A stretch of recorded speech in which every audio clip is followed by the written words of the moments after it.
ஆஹா, நம்ம ஊருக்கு இடைத்தேர்தலும் வந்தாச்சு, ஒளிமயமான ஒரு எதிர்காலம் வந்தாச்சு.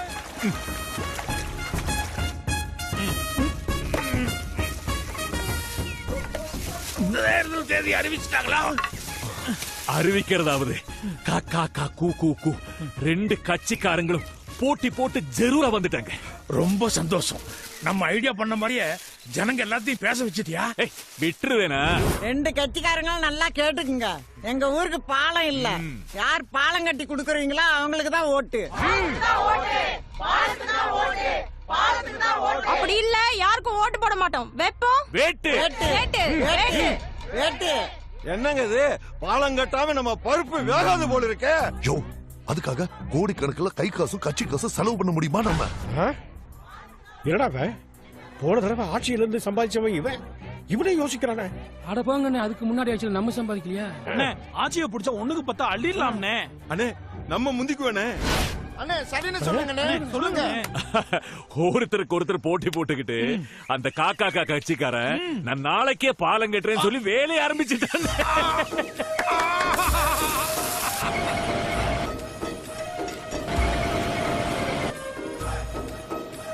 அந்த காக்கா கா கட்சிக்கார பாலம் கட்டுறேன்னு சொன்ன உடனே கூ கட்சிக்காரன் என்னையா பெரிய பாலம், மனுஷன் உசுரவடை என்னையா பெருசு சொல்லி இலவசமா ஆஸ்பத்திரி கட்டி தரேன்னு சொல்லி ஆஸ்பத்திரி வேலையை ஆரம்பிச்சுட்டான். ஆஸ்பத்திரி நம்ம ஊருக்கு ஒண்ணுதான் எதிர்பார்த்தோம், ரெண்டாவே கிடைச்சிருச்சு. 2 இல்ல 3. மூணா? அது என்னது?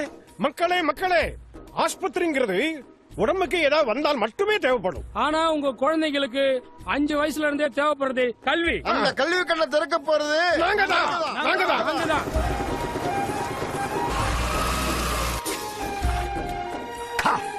Super sentiment idea. நீங்க 3 பேருமே இப்படி நில்லுங்க.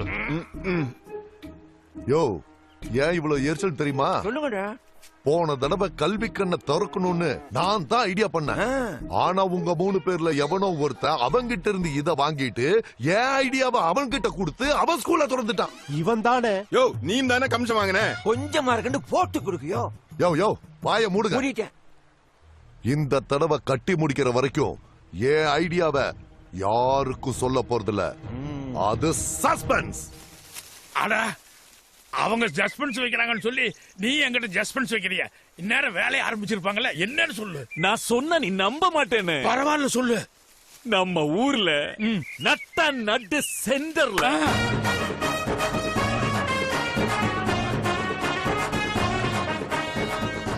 ஆள் உயரத்துக்கு உனக்கு செலவச்சிட்டாங்க.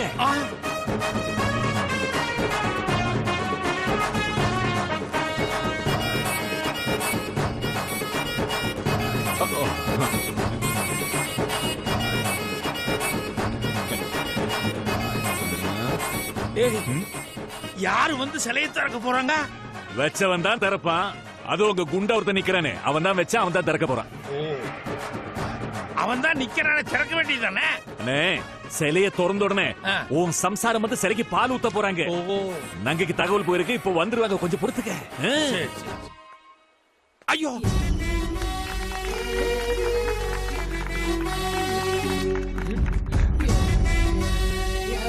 இது என்ன கோலம்? விதவை கோலண்ணே. அதோ பக்கத்துல பையன் நிக்கிறான் பாரு. ஐயோ, என்னது? மொட்டை. அம்மா தங்கம், உன் வீட்டுக்காரரு சிலைய திறக்கலாமா? கை தட்ட சொல்ற முண்டம். எவன்டா அவன் சிலை கிளவு மாதிரி செஞ்சிருக்கா? ஆமா, இன்னும் உங்களுக்கு இளமை ஊஞ்சலாடுதாக்கு.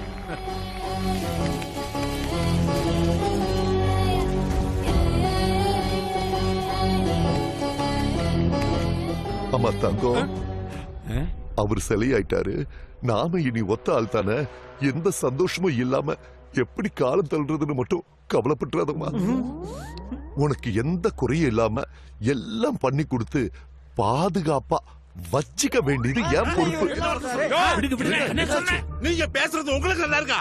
ஊர் ஜனங்களுக்கு முன்னாடி இவ்வளவு சின்னத்தனமா நடந்துக்கிறீங்களே. எங்களை எல்லாம் இப்படி கேவலப்படுத்துவீங்கன்னு நாங்க நினைக்கல. கரெக்ட். எங்களுக்கு எதிரியும் எந்த விஷயத்திலும் சண்டை வரும். ஆனா இந்த விஷயத்துல எங்க ஊர் ஆம்பளைங்களும் ஒற்றுமையா இருப்போம். என்ன சொல்ற? உள்ளூர்காரங்க நாங்க வசதியா வச்சுக்க மாட்டோமா? வருஷத்துக்கு ஒருத்தர்னு வச்சுக்குவோம். மாசம் ஒருத்தர்னு வச்சுக்கிறோம். வாரம் ஒருத்தர்னு வச்சுக்கிறோம். முதல்ல நான் வச்சுக்கிறேன். ஏன் நான் வச்சுக்க மாட்டேனா? நான் வச்சுக்கிறேன். இல்ல நானு இல்லப்பா நான் வச்சுக்கிறேன்.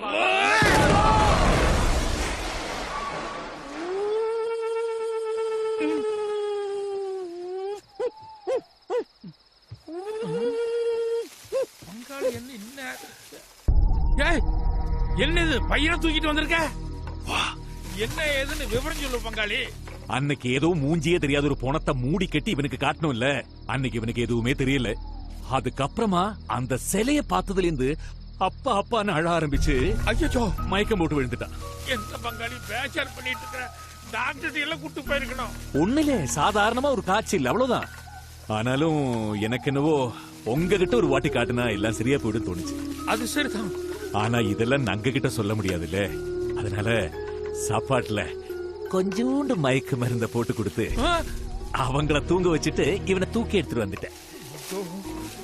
எதுக்கு இங்க கூப்பிட்டு வந்த? சொல்லு பங்காளி. சம்பூர்ணம். ஏய், பயப்படாத, ஒண்ணு இல்ல. டேய், அப்ப இருந்த அப்பா அப்பா கேட்டியே, சம்பூர்ணம். நல்லா தானே இருக்க? நான் நல்லா தான் இருக்கிறேன் ராஜா, எனக்கு ஒண்ணுமே இல்ல. ஒரு நாள் அம்மா கிட்ட உங்காக ஆகும்போது நீ தானே கட்டின. ஐயோ ஆமாண்டா தப்புதான். இனிமே நான் கொட்ட மாட்டேன்டா. அம்மா கிட்ட என்ன பார்த்தேன்னு சொல்லாத. அது நான் சொல்லல. ஆனா நீ இல்லாதனால அம்மா சரியா சாப்பிட மாட்டேங்கிறாங்க, சரியா தூங்க மாட்டேங்கிறாங்க. ஐயோ எப்ப பாரு அழுதுட்டே இருக்காங்க. ஐயோ கடவுளே. ஏன்பா நீ இங்க இருக்க? எப்ப நீ வீட்டுக்கு வருவ? இன்னொரு 4-5 நாள் தான், அதுக்கப்புறம் அப்பா வீட்டுக்கு வந்துருவேன். சரிப்பா. என் கண்ணு சம்பூர்ணம். இந்த புடி. டாடா டாடா சொல்லு. தாத்தா சொல்லு. டாடா. பத்திரமா இருப்பா. சரி.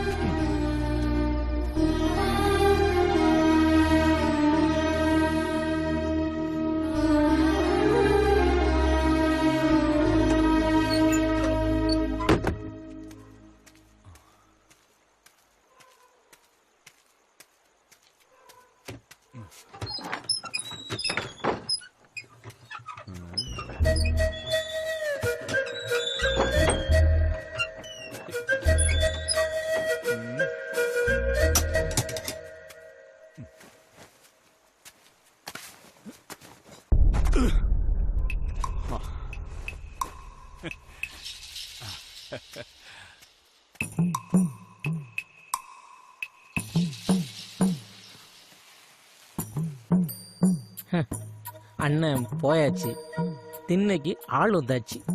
என் கனவு வெளியே சொல்ல முடியாத கனவு. ஐயா, உங்க வம்சாவளியில 45 வயசு முடிகிறதுக்கு முன்னாடியே புருஷனோ பொஞ்சாதியோ போய் சேர்ந்துடுறாங்க. யாரும் உயிரோட இருக்கிறது இல்ல. இத நாங்க சொல்லல, உங்க ஊர்க்காரங்க பேசிக்கிறதான். அப்படி இருந்தும் என் பையன் உங்க பொண்ணை விரும்பிட்டான், பழகிட்டாங்கிறதுனால கல்யாணத்துக்கு சம்மதிச்சோம். ஆனா மூர்த்த நாளை மட்டும் கொஞ்சம் ஒத்தி வைக்கலாம்னு சொல்லி இருந்தோம். நிச்சயம் பண்ண வரும்போது பொண்ணோட அண்ணனுக்கு 45 வயசு நடப்புல இருந்தது. 46 வயசுக்கு வந்துருவாரு, உடனே மூர்த்த தேதியை முடிவு பண்ணலாம்னு நாங்கெல்லாம் ஆவலோட இருந்தோம். எங்க முடிஞ்சது? காரியமெல்லாம் பண்ண வேண்டியதாயி போச்சு. இப்ப சொல்லுங்க, எங்க பையனை கண்ணுக்கு தெரிஞ்ச காவு கொடுக்க சொல்றீங்களா? ஒரு மரியாதைக்கு தான் சொல்ல வந்தோம். நாங்க எங்க பையனுக்கு வேற பண்ண பாத்துக்கிறோம். வாங்க பொறுப்புலாம். அவங்க பாட்டுல போயிட்டு இருக்காங்க, மாப்பிள்ளைக்கு வேற பொண்ணு பாக்குறேன்னு சொல்றாங்க. பெத்தவங்க தானே பேசிருக்காங்க. நம்ம பொண்ணு தான் வேணுங்கிற மாப்பிள்ளைன்னு ஒருத்தர் இருக்காருல்ல, ஊருக்கு போய் அவர்கிட்ட பேசி நான் சமாதானம் பண்ணி வைக்கிறேன்னு. நீ கண்டிப்பா ஊருக்கு போய் மாப்பிள்ளைகிட்ட பேசிருவியா? பேசுறேன்னு. நீங்க கிளம்புங்க, பரனுக்கு கிளம்புங்க, போங்க. இல்ல, நான் தப்பு பண்ணிட்டேன். என்ன நம்பு, நீ சொன்னதை நம்பி நான் மோசம் போயிட்டேன்.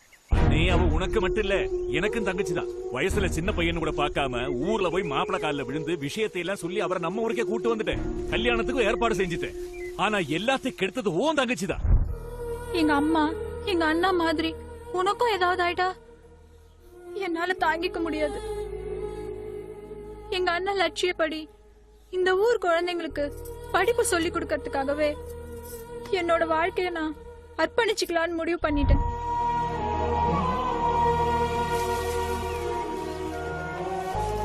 ஒரு பக்கம் என்னடானா என் பொண்டாட்டி என் கண்ணு முன்னாலேயே வெள்ளை புடவை கட்டிட்டு விதவையா சுத்திட்டு இருக்கா. இன்னொரு பக்கம் என்னடானா என் புள்ள நான் உசுரோடு இருக்கும் போதே மொட்டை அடிச்சுட்டு எனக்கு கொள்ளி வச்சுட்டு சுத்திட்டு இருக்கா.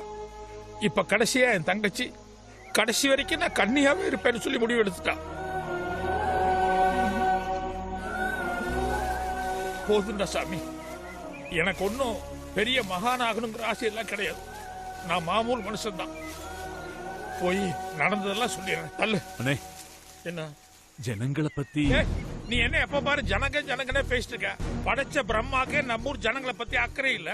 எப்படியோ போட்டு நட்டாத்துல அவங்களை விட்டாரு. நான் ஒருத்த மட்டும் அவங்களை கரையேற்ற முடியுமா?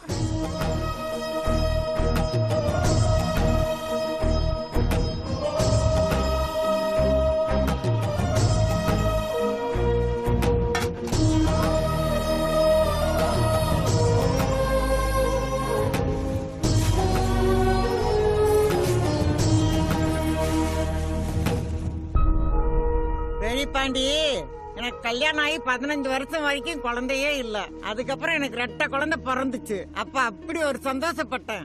அந்த காலத்துல பாலம் இல்லாததுனால பரிசல்ல அக்கறைக்கு போகும்போது திடீர்னு வெள்ளம் வந்து என் 2 குழந்தைகளையும் கொண்டு போயிருச்சு. என் வாழ்க்கையில சந்தோஷங்கிறது அதோட முடிஞ்சு போயிருச்சு. இந்த ஊருக்கு முன்னால பாலம் வந்து எந்த குழந்தைக்கு எதுவும் ஆகாதுன்னு நினைக்கிறப்போ எனக்கு பழைய சந்தோஷம் வந்துருச்சு.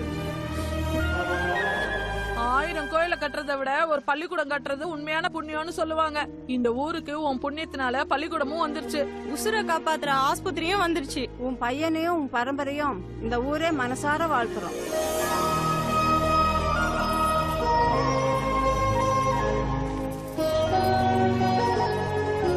அந்த பிரம்மனுக்கே நம்ம ஊர் மேல அக்கறை இல்லைன்னு சொன்னீங்களே, பாருங்க, ஊருக்காரங்க முழுவதும் ஒன்னதான் பிரம்மனை நினைக்கிறாங்க.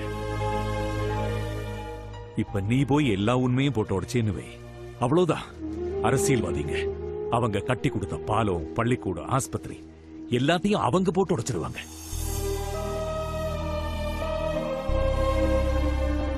நீங்க ஒரு மாமூல் மனுஷனா இருந்தாலும் இந்த ஜனங்களுக்காக இவ்வளவு செய்யற அளவுக்கு ஒரு மனசு உங்களுக்கு இருந்திருக்குல்ல. இனி நீங்களே ஒரு முடிவெடுங்க.